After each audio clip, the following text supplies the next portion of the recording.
Close encounters of the first. Crazy people believed in UFOs. That's what I thought anyway. And then in recent years, it turns out that governments have been taking them seriously all along. Very seriously.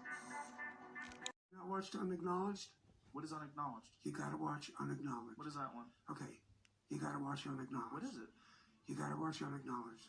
Is that Stephen Greer movie? Caused a reaction within the intelligence community of the United States.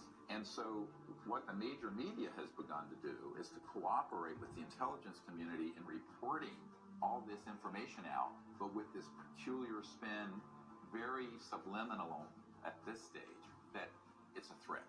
The project was called the Advanced Aviation Threat Identification Program, run by an official named Luis Elizondo. I think this is a national security imperative. We have clear things that we do not understand how they work, operating in areas that we can't control. One of my first cases coming out of law school was for NBC to establish the right of journalists to protect their confidential news sources. I did the amicus briefs for the New York Times. In fact, they lied about the Bay of Tonkin incident, but not this.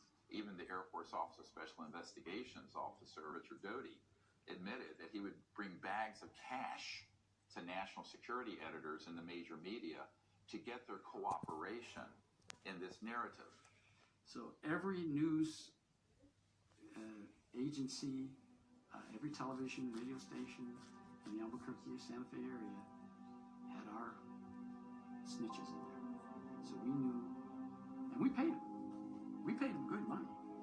One of the reasons you get the people is you pay them, and that was controversial. That was somewhat controversial. You know of national media that have had... Oh, yes. Yeah. I'm not going to name them. What you have now is a concerted effort between mainstream media, social media platforms, and tech giants to say, let's gain control back of the narratives that we require to make sure that we can control how people think about certain topics. So now you have this fear-driven, you have this tight little box of what the UFO and the extraterrestrial subject is really about, how it relates to military, government spending, weapons, all the sort of conversations that are very common in the mainstream that people are going to relate to, that they, okay, I can piece the typical dots together. Let me give you a great example.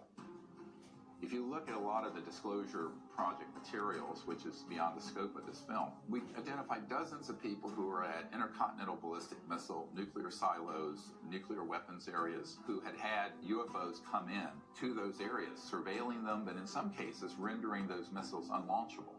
Now, most of the men that were in those silos have said to me personally, they felt that these ETs were saying, please don't blow up this beautiful planet, but if you do, if you go to mutual assured destruction, the full launch of nuclear weapons globally, we can intercept a lot of them so that you don't go to a full extinction level event. They felt that it was actually a very hopeful thing that happened. Meanwhile, people came along, took the same data, the same cases, and spun it into a national security threat. One set of facts, two narratives, diametrically opposed, opposite. When I realized, wait a second, this is part of what I've been worried about coming out, because they were constantly spinning this story, that this is a threat. My name is Tom DeLong. A lot of people know me from my band Blink-182. I started that band when I was 16. Through a series of meetings, I was soon connected to a large group of U.S. government officials from the CIA, the Department of Defense, and Lockheed Martin Skunk Works. These guys were the ones involved in the secretive U.S. government programs that dealt with these subjects.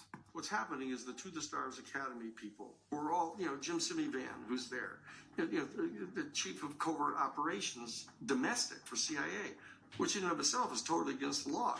The National Security Act of 1947 completely, clearly, and unequivocally prohibits any kind of covert operation stateside.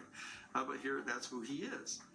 And there he is there, and you got the guys from the DIA and the Defense Department and Hal Puthoff and stuff, and they're all there, and what they're doing is they're putting this intense spin. Every single thing they talk about all has this kind of gestalt to it, that this is a threat.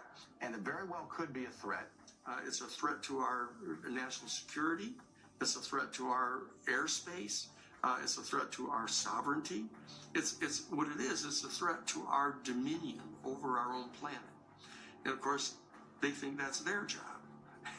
Our job is to assert full spectrum dominance over the entire planet. We actually have the documents from the 1992 United States Defense Department Policy Planning Guidance document, where they said that right at the end of right at the dissolution of the Soviet Union, said, oh, we've got to not cut back on our military spending. We have to increase it so we can establish full spectrum dominance over the planet. And so you know what their agenda is, the national security state. It's not for the defense of our sovereignty. The danger of this, of course, is that is what we call field consciousness, where a person is at one with the universe, perceiving the universe. Just by looking at our planet on the way back, I saw or felt a field consciousness state. Dr. Edgar Mitchell. We thought for a long